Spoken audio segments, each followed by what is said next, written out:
listening and watching to Rashkin Report. My name is Yuri Rashkin, and I'm excited to be joined today by a professor at Concordia University, writer Mikhail Iossel, who is joining us from Montreal, Canada. Mikhail, welcome back to the program. Thank you, Yuri. Well, let's start with easy, lighthearted stuff. How much damage do you think Trump presidency is doing to the American image? Is this something that you feel will be easy to fix and recover from once Donald Trump is no longer president? Or is this something that is going to take us, I don't know, years and decades, similarly to, I don't know, Vietnam and many other things that America has done that we're not necessarily so proud of? Probably the latter. Probably the later. Probably some of it will be irreparable. Probably some of it will be forgotten.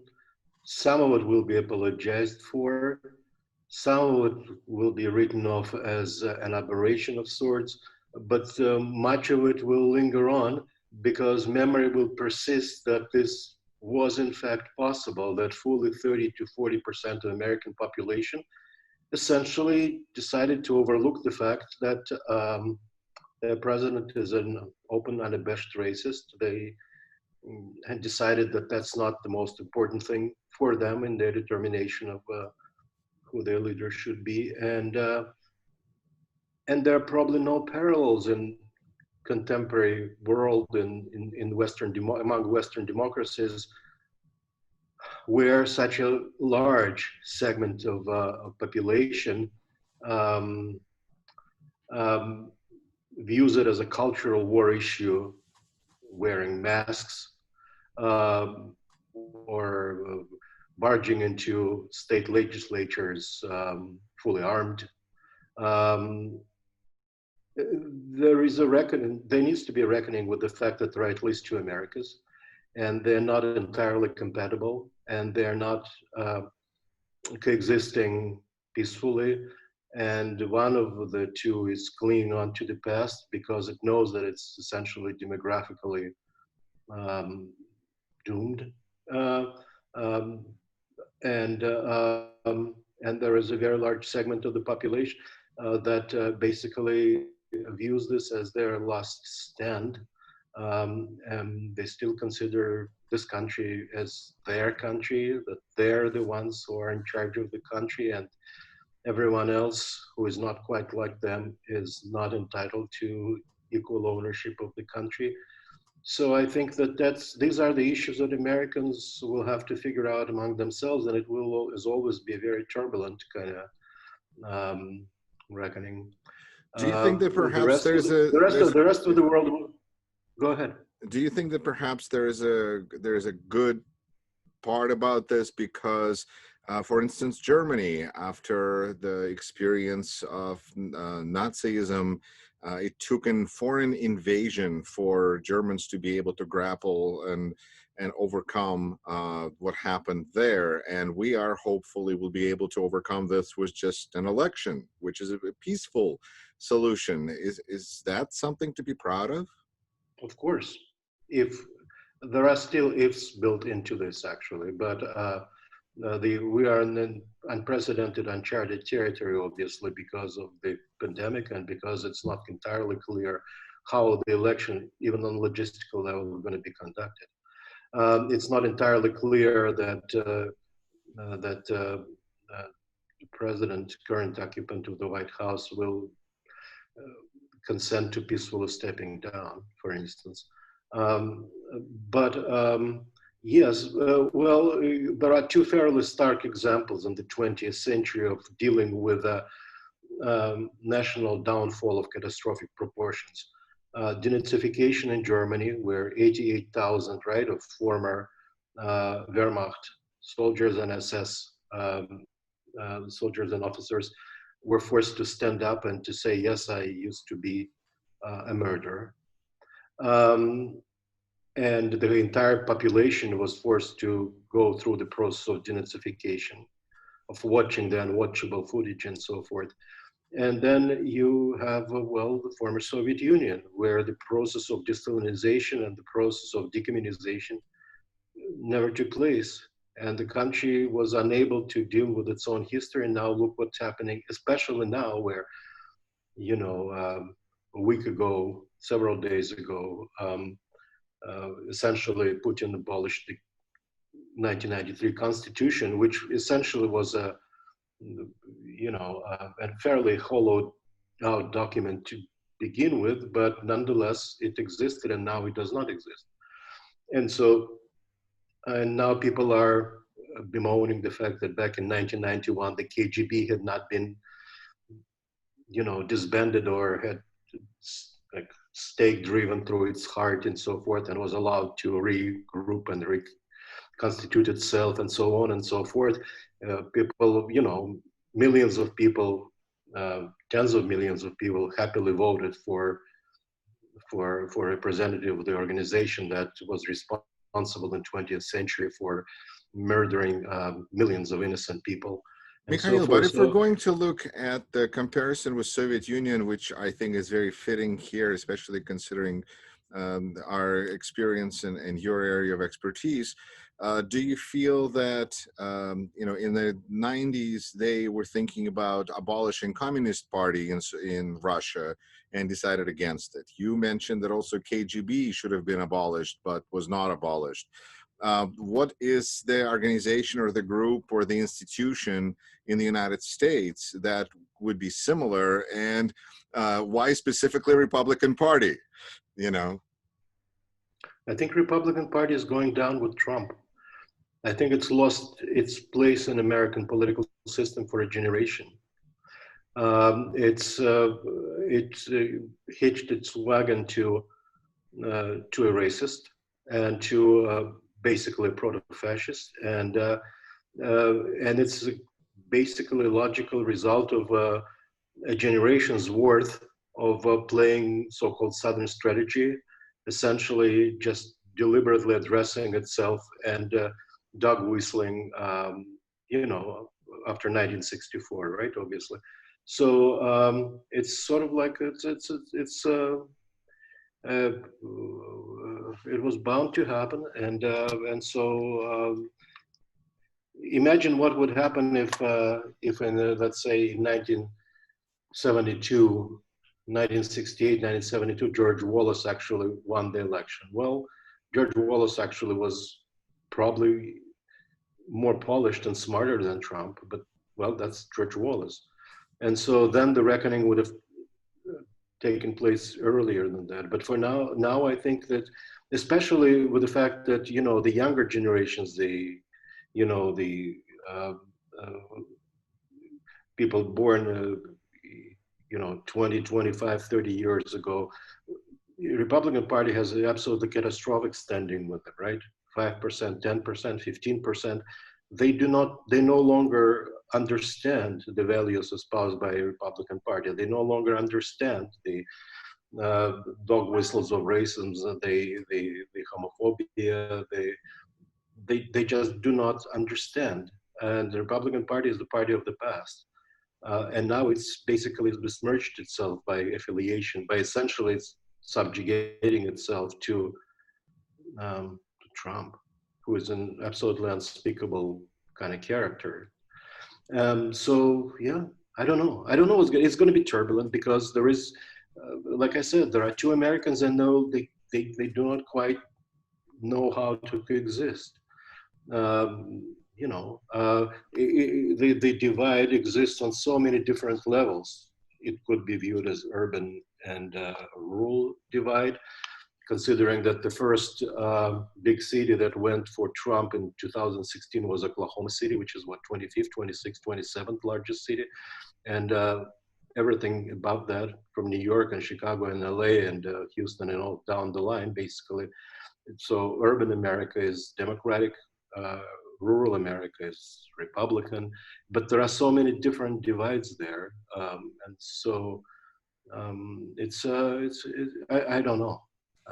Mikhail, let me ask you this. It seems like what I'm hearing from some of my conservative friends, and yes, I do have some of those, is that there is a desire to almost split the country up and say, you know what, and it feels like it comes from the position of weakness, this argument that, you know what, fine, let liberals and progressive have their part of the country and we want our part of the country where we can live the way we want to live. And I said, well, what if people don't want to live the way you want to live? Are you still going to have elections, or how's that going to go? So do you think that we can exist as one country? I don't know. It seems like the country is constantly refighting, and now it's in an open phase of this sort of like reconstruction of the civil war. And the electoral map actually, in an uncanny way, sort of like recreates the outlines of the Confederacy and the Union divide. Um, Conservatives, it's no longer like ultra conservatives, like for instance George Will, right, the icon of conservative movement.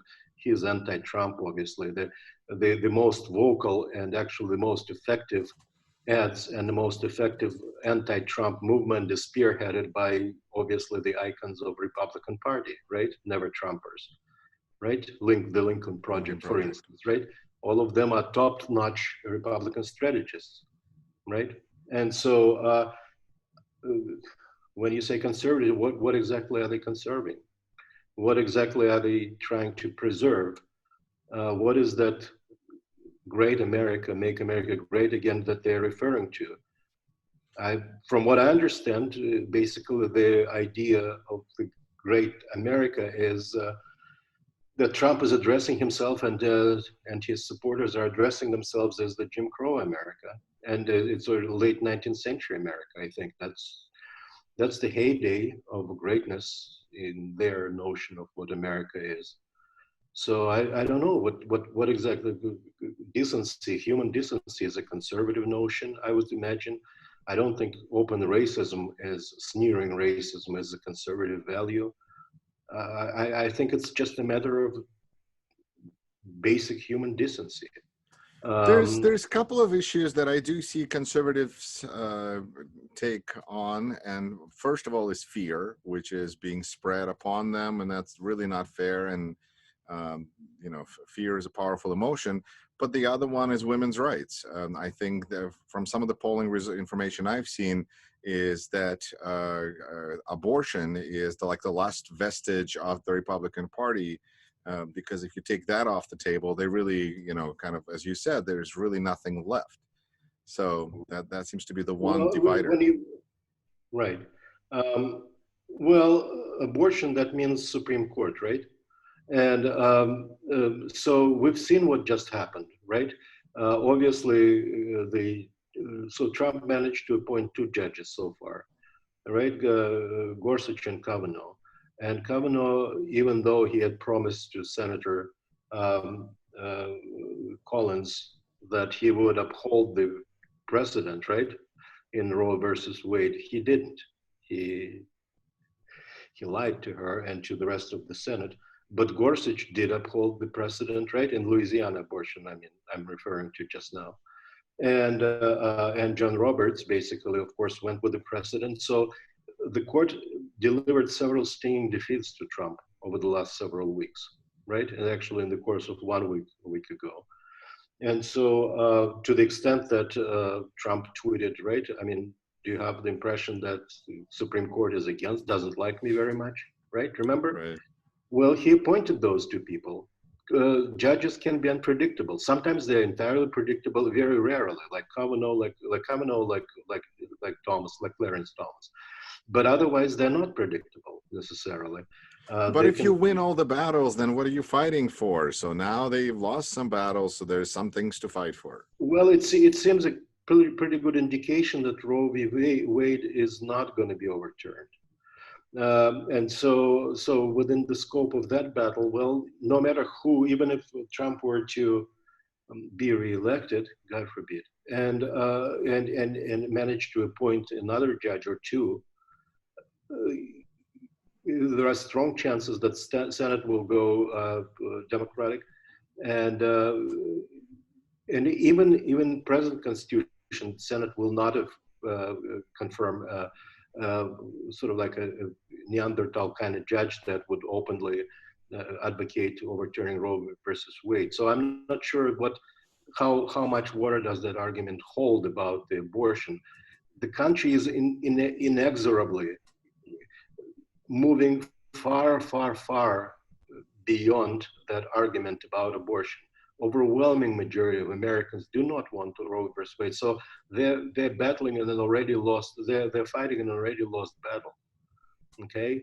You cannot, in a democracy, you cannot basically hold on to beliefs that are not, I mean, impose upon 80% of the population, beliefs shared by, no matter how fervently you believe. So is this maybe where you have the separatist ideas come in?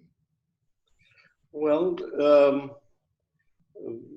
we understand, of course, that this is just wishful. This is not anywhere near the realm of actual, reality that we inhabit, right? There will not be such an America that will be sort of separate from it. And, considering that Republican states and the former Confederacy states and the Southern states are the major recipients of federal aid, right? Whereas, there is that, yeah. Major, right? Whereas the blue states are the donors. So it's not sustainable. It's just talk, okay? Understood. You believe very firmly that that abortion should be illegal. Well, guess what? 80 to 90% of the population of the country does not agree with you. Live with it. Live with it. Live with it. Don't have an abortion, and don't allow anybody around in your narrow world to have one if it's within your power. But the rest of the country is not with you. The rest of the country has moved beyond that argument. And all so, right. yeah. Mikhail, I'd like to throw in a couple of loaded words at you because, again, of your experience and expertise, socialism and communism. Oh my gosh, we accuse people of being socialists and communists, and who can even tell the difference anymore? It just sounds like if you're on Trump's side of the equation, then none of those, there's just a difference between, I think, murder and suicide, according to Ayn Rand. And I'm not sure that people on the left really know the difference any better. I myself, we've lived in Soviet Union. I think you left a more mature individual than I did. What do you think about those kinds of conversations? Are you concerned? Are you hopeful? What do you hope the future holds for the United States?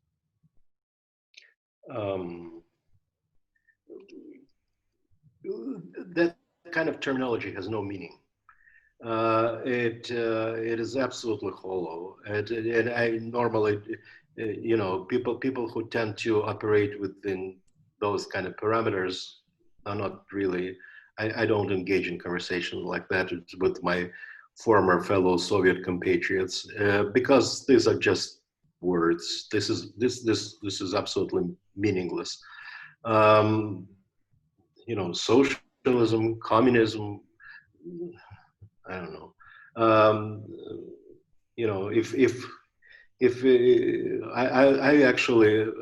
I'm a citizen of two countries, right? I'm a U.S. citizen and I'm a Canadian citizen, and I live in Canada mainly because that's where my job is, and so it's a much more socialist, quote unquote, country. I have to tell you that there are more pluses to living in Canada than there are minuses. And there are pluses to living in a country where everybody has health insurance. There are pluses to living in a country where, medication just, cost pharmacy bills like 1/10 of or 1/100th. I don't know. It depends of the ones in just an hour away by car. There are pluses to living in a country where crackpots cannot parade in the streets, with the semi-automatic weapons. I don't know. It's just not not something that can be discussed in those terms. If we're talking about economic models, then that could be argued that life in Sweden or Finland is not that much worse, or Canada for that matter, than the United States. It's just people who operate with those kinds of uh, terms usually tend to refer to their own experience, as it were, of living in a communist or socialist or, but basically totalitarian society, in which they lived very um, comfortably in many ways, as I did, because they accepted the rules of that society and they did everything that was expected of citizens of that society. And but they basically somehow it's a long conversation, but they managed to arrive in the new world, their old selves, looking for with a certain history of humiliation and suppressed anger, subconscious, and it would be a pretty notion to think that people who have undergone certain amount of humiliation and oppression, as Soviet Jews have had, that they would commiserate with people who are oppressed and different in the new world of their being. But that doesn't happen. Unfortunately, people, the lifelong humiliation, oppression, um, uh, sort of like uh, causes you to start looking for people to oppress in a near term, in the new world, and it's basically it corrodes your soul. And also, they brought with them the kind of mentality that the mindset that we all grew up with, which is basically a bipolar kind of monochromatic mentality, us versus them. I'm not saying anything new, right? But it's the paradigm that um, that's the paradigm that basically sustained the conservative movement, especially from Eastern Europe for generations. Conservative offer a much more simplified, much more again monochromatic picture of the world: us, them, good, bad, evil, and so forth. So that's why people immigrants tend to flock to the Republican Party. It is much more recognizable to them, emotionally, psychologically, mentally, and so forth.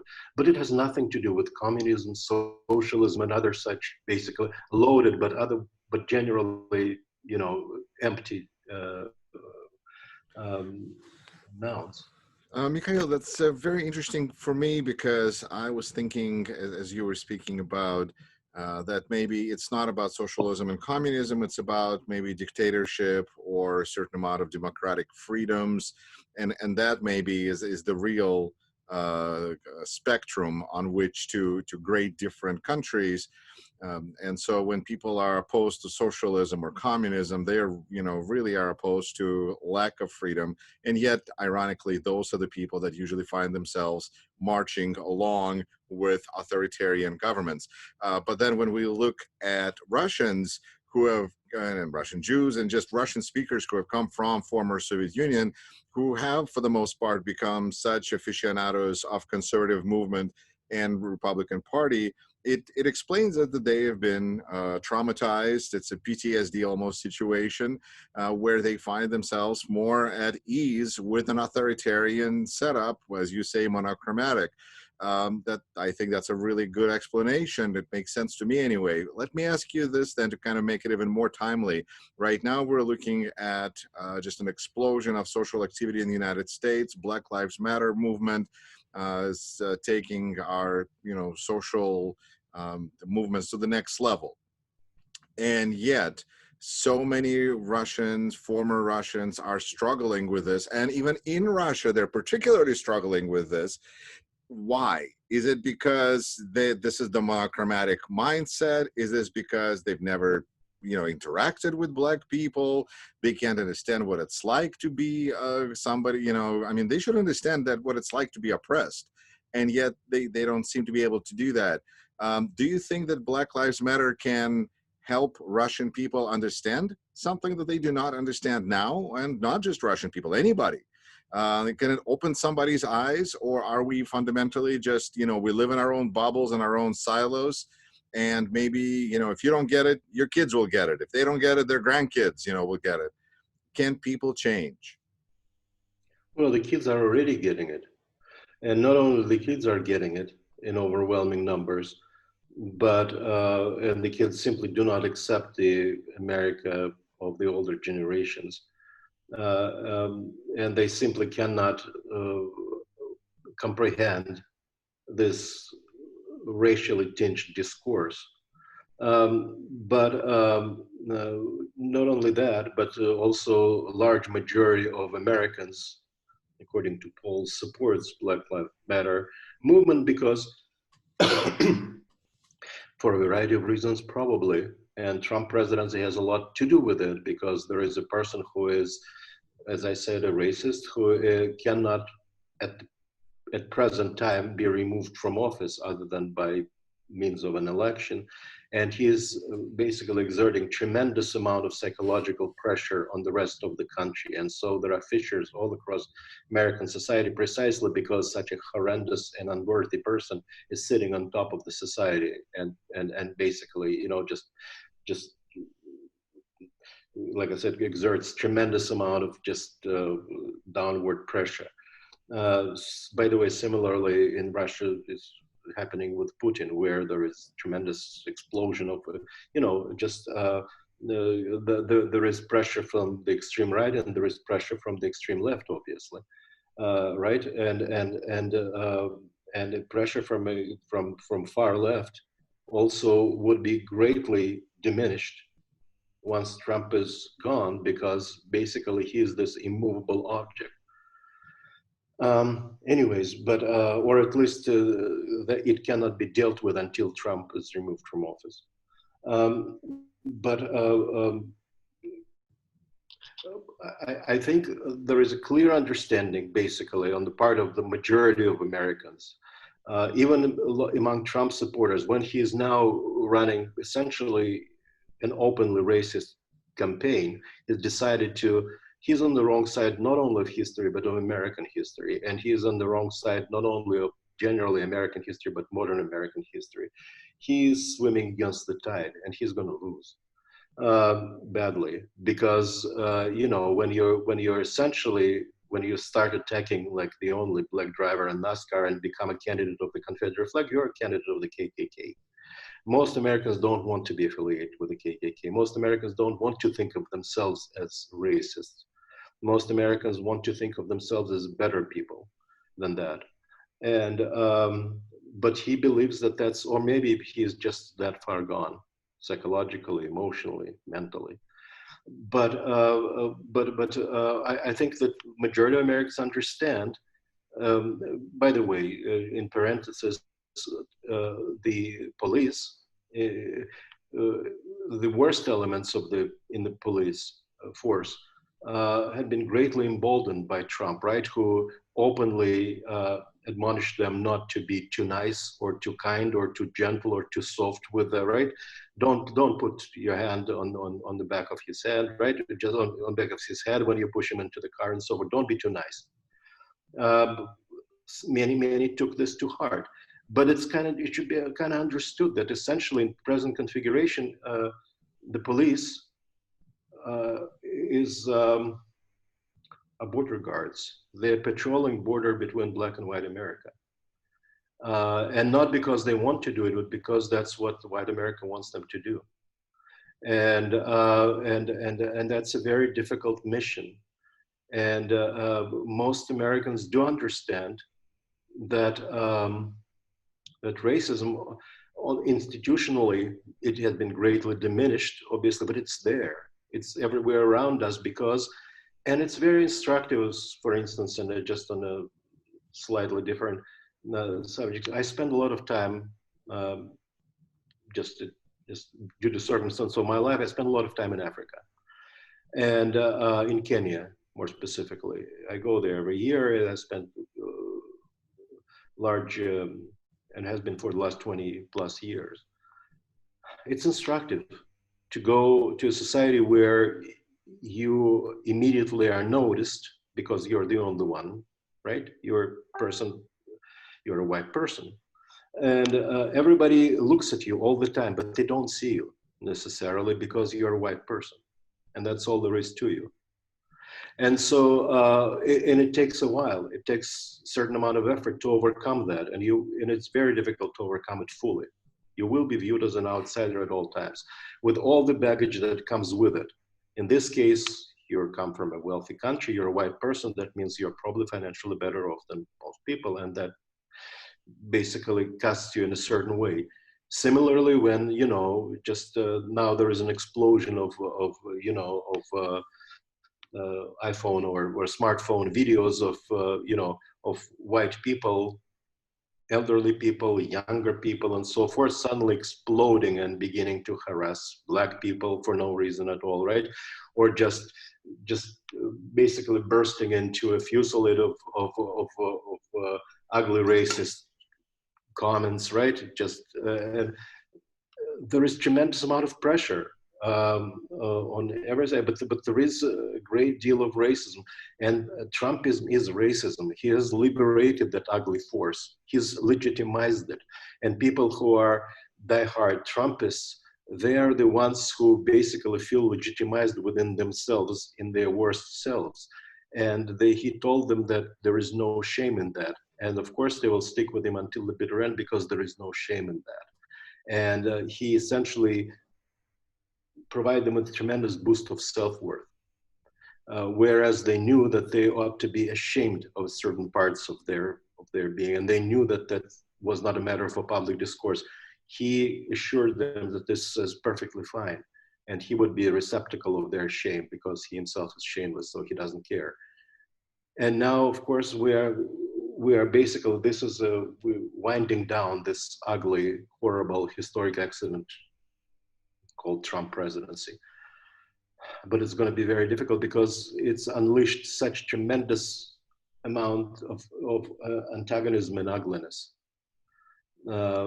everywhere, and such provided it just created such tremendous amount of polarization in society, which is why Biden is running not as a force in a culture war, but as unifier and pacifier.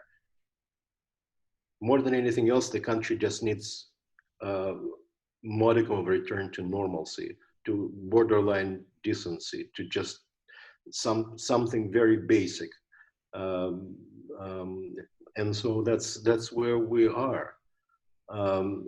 Trump presidency, obviously, people who voted for him in 2016, there were lots of people who voted because they hoped that he would basically, would shake things up, that he would just provide a certain boost to the economy, that he would, and so forth. But at the heart of it, in many ways, it was basically it was white America's revenge after Obama presidency.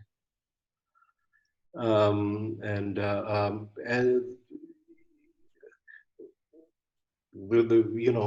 there will have to be some kind of reckoning. And Black Lives Matter movement is an attempt to have the beginning of this reckoning, I think, among the different strata of American society, black, white. That's what I think.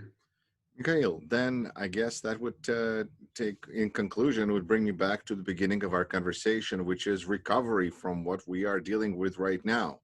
And you started by saying that the recovery is going to be difficult. It's going to maybe take decades on some level.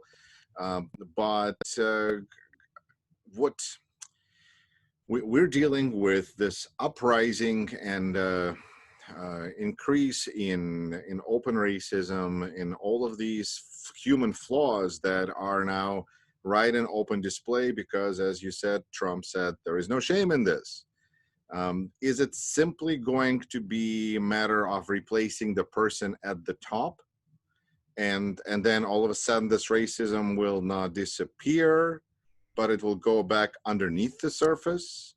or can we do something about this problem and actually have less racism going forward if we have a new leader in the country? What can be done to diminish this big evil?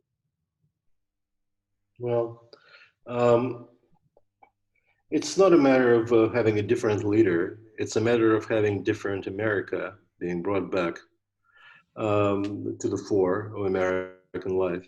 Um, in some ways, of course, there are positives to the Trump presidency, in that it's basically brought everything out in the open. It's brought everything out in the open, and then there is no hiding from it anymore. Um, uh, if and hopefully, if in November a very large majority of Americans repudiate Trump and Trumpism by a very wide margin, that would be a powerful moment of reckoning, because then the Trumpist America would realize that it is not in charge of American life. It is not the majority. He keeps referring to silent majority, the Nixon's 1968 silent majority. He doesn't have a silent majority. He has a vocal, shrill minority. He's never even come close to being a 50% president, never once. And so in and of itself, just to show America its real face, that it's not Trump land, that it's not Trump world, that Trumpism is an aberration and a dying force in American life. Because again, newer generations are coming, no longer burdened with this historic ugliness of racism, or all kinds of just